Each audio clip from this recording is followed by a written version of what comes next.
Hey everyone, so today is my first full day here at the Odyssey Program, and if you don't know what the Odyssey Program is, I'm here in Chapel Hill, North Carolina for the next 10 weeks, and I'm going to be learning like a whole bunch of different things. I'm going to be learning how to farm, I'm going to be learning yoga, I'm going to be learning counseling skills, which I'm really excited for because I want to be a counseling psychologist for children. So I'm spending my summer here in North Carolina, just expanding my mind, taking everything in, like really working on me personally so I can give back to the world. So my first day here, like I got here yesterday around like 12-ish, I would say, give or take some. And I got my tour by Chris and Jimmy, so I'll have a video with that. And then after that, we got packed into our yomes. And it's just like, it's very different than what I'm used to. Like, I'm really not a fan of bugs. Like, even though I'm in the grass, like, I'm fine with ants and roly-polies. I'm not exactly sure what they're called, but I've always called them roly-polies. But like spiders, and actually last night when I went in like for bed, there was a flying cockroach on my bed. So I ended up like barricading myself in my bed. Like I had like sheet here hanging, sheet here hanging. I was like completely barricaded. And then outside my yome, I could hear like bullfrogs, and they said that they sound like cows, but you don't believe it until you actually hear it. Like they literally sound like cows, like moo, moo. And then the owls, they're just like, everything's just so noisy, and it was an experience, I would say. To say the least, it was an experience. But today, this morning, that's the rooster.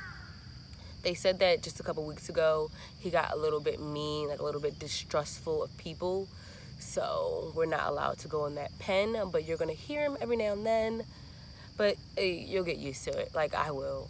So I'm gonna be doing like weekly vlogs, and that's gonna be 10 vlogs total.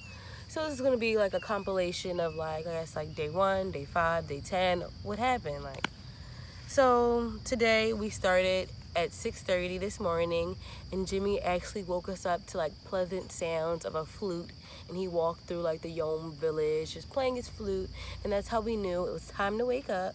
So then I like went to like, brush my teeth, and then I met down by the gazebo. I'm actually the last person to make it down there.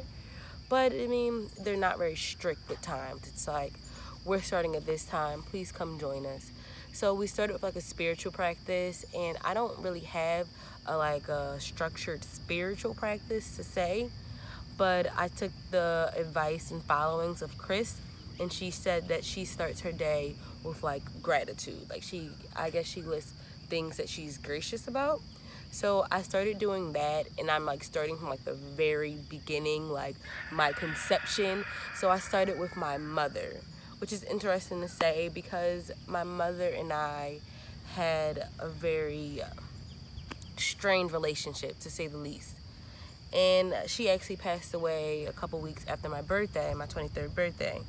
So there are things that weren't like resolved with that relationship, and it's sad that I'm like showing gratitude for her after she passed.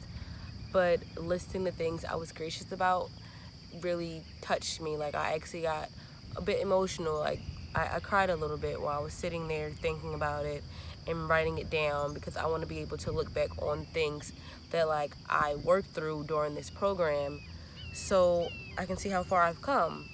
So some of the things that I gave gratitude for was my 9 months in her healthy womb, which is special because before her life kind of spiraled out of control, this is when she was Carolyn, like her pure self. So I'm gracious for that experience. I'm gracious that even though she couldn't give me her full parental like guidance, that she enlisted the help of other care. She enlisted her mother, which is my grandmother. So you're gonna be next on my list, grandmother. And then I also listed that I'm grateful that she always gave me her love, even though I always rejected it. I would always reject it because I was mad at her, but I wasn't like surface level mad. Like I wouldn't really talk about it. It was just something like deeply rooted. It was just like, whatever, like that doesn't really affect me.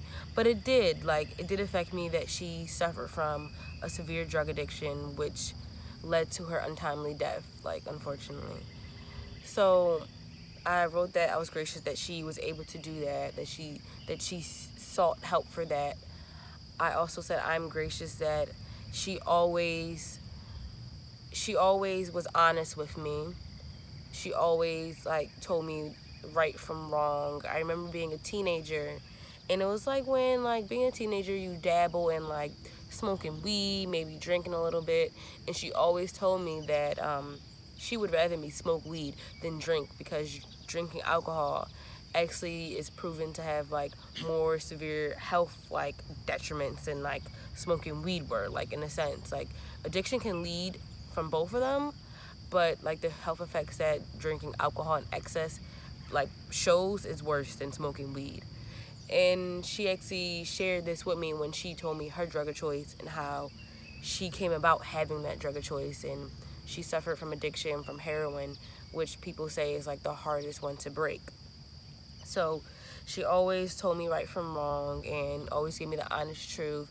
And she was always like fun spirited, and I was grateful for that.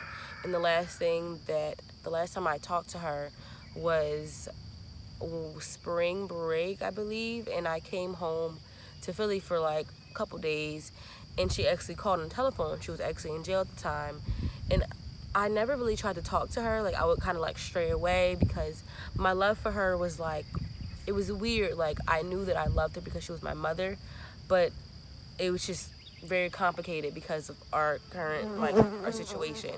So she promised me she was going to be at my college graduation because she didn't make it to my high school graduation. And unfortunately, like I said, she died a couple weeks after my birthday, so she wasn't there in the physical tense.